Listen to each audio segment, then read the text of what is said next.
Road.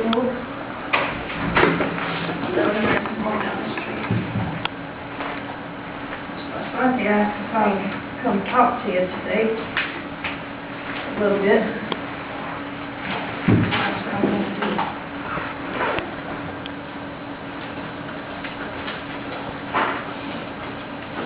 Get a good look at me now.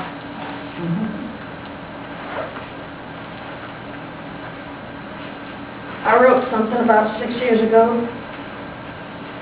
and I want to share it with you.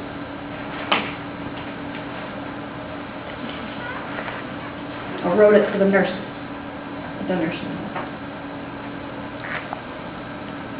What do you see, nurses? What do you see?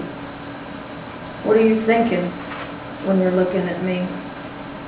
Cranky old man, not very wise, uncertain of habit, with faraway eyes, who dribbles his food and makes no reply.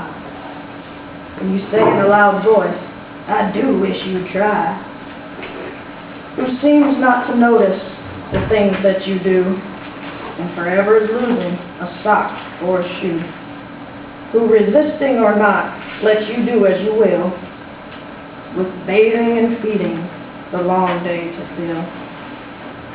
Is that what you're thinking? Is that what you see? Then open your eyes, nurse. You're not looking at me. I'll tell you who I am, as I stand here so still, as I do at your bidding, as I eat at your will. I'm a small child of 10, with a father and mother, brothers and sisters who love one another. A young boy of 16 with wings on his feet, dreaming that soon now a lover he'll meet.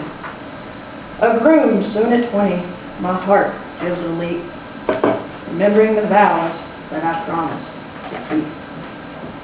At 25 now, I have young of my own, who need me to guide and secure a happy home. A man of 30, my young now grown fast, bound to each other with ties that should last. At 40, my young girls have grown and are gone, but my woman is beside me to see I don't mourn. At 50, once more, babies play around my knee. Again we know children, my loved one and me. Dark days are upon me, my wife now is dead. I look at the future, I shudder with dread. My young are all rearing young of their own, and I think of the years and the love that I've known. I'm now an old man. Nature is cruel. It's jest to make old age look like a fool. The body, it crumbles, grace and vigor depart. There's now a stone where I once had my heart. But inside this old carcass, a young man still dwells, and now and again my battered heart swells. I remember the joys, I remember the pain, and I'm loving and living life over again. I think of the years, all too few, gone too fast, and accept the stark fact that nothing can last. So open your eyes, people. Open and see. Not a cranky old man. Look closer. See me. I wrote that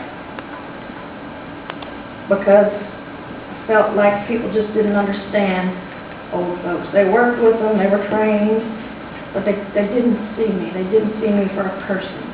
They saw me as a job. And that can't be. We need your help. We need your respect.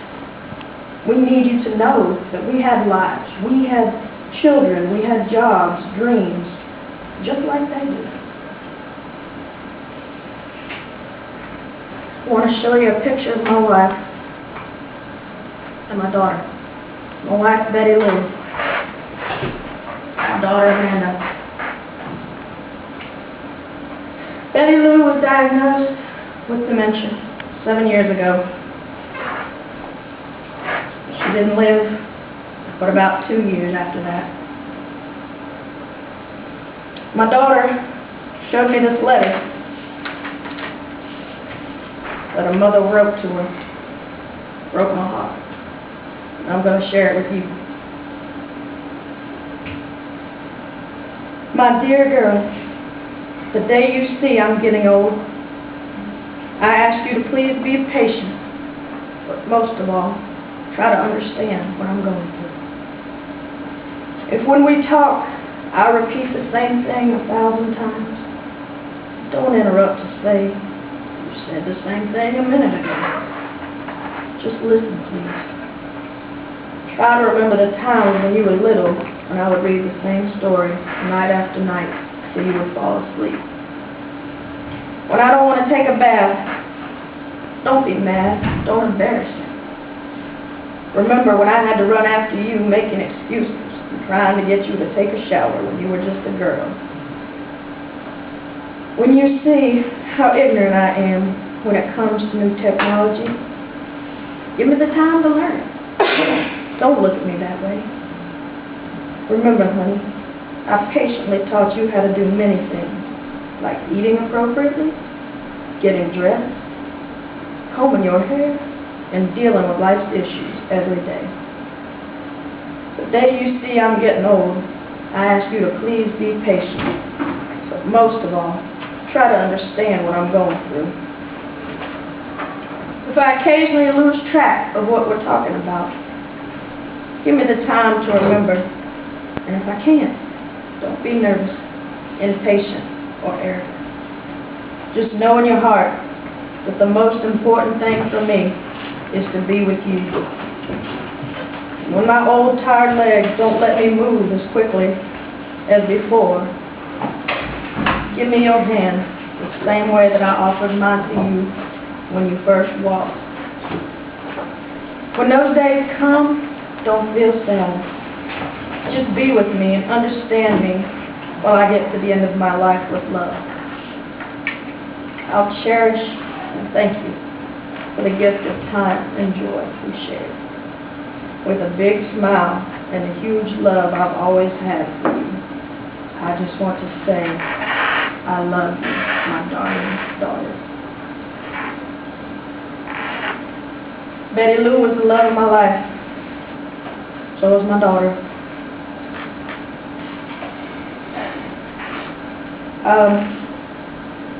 This is Dana now. I want to talk to you about a couple of things. Just kind of, you know, Christopher was lucky.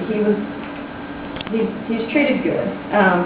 But there's a lot of people that may not be, and I've been doing my internship in the nursing home, 2 different ones, and I've kind of been able to see night and day the 2 differences between the 2 places.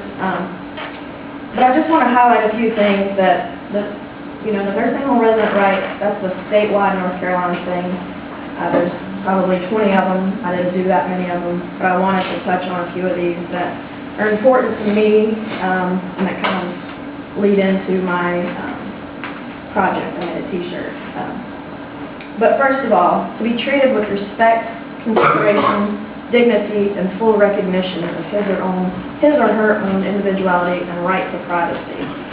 A lot of times this doesn't happen, and maybe it's people don't know that, that they're doing harm, or that they're not doing what they're supposed to do. It could be little things. But this is something that needs to be taken very seriously. These people that live in a nursing home, this is their home now.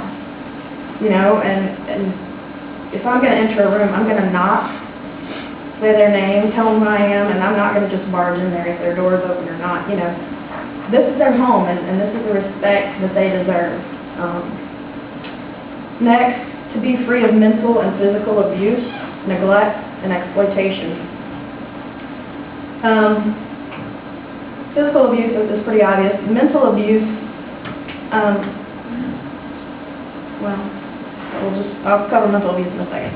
There's physical abuse, verbal, mental, unreasonable confinement, neglect, and misappropriation of property, which that happens a lot, actually. talking about mental abuse. That is humiliation, harassment, threats of punishment, and depriving of services. And this one bothers me the most, along with humiliation. You know, and I'm not picking on anybody, and I'm not going to, but, you know, older people have to use the restroom. They don't have large bladders, and you know, I don't think a lot of the staff realize if they need to go to the restroom, they need to go now. And it's our job, well, me was working there, it's my job to make sure that happens, and to be an advocate for things like this. And I help when this happens, I help in any way I can. Because they deserve that. That's their dignity, that's their respect.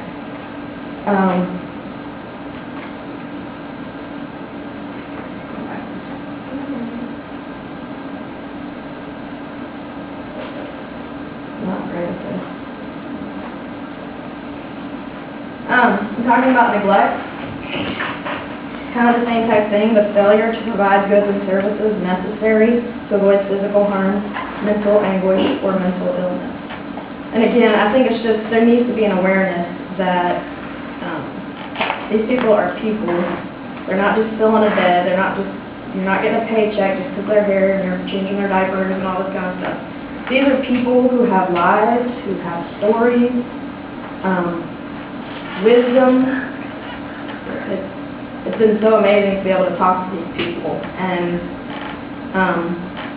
the insight that they've provided just in talking. You know, these are real people, and they deserve to be treated as such.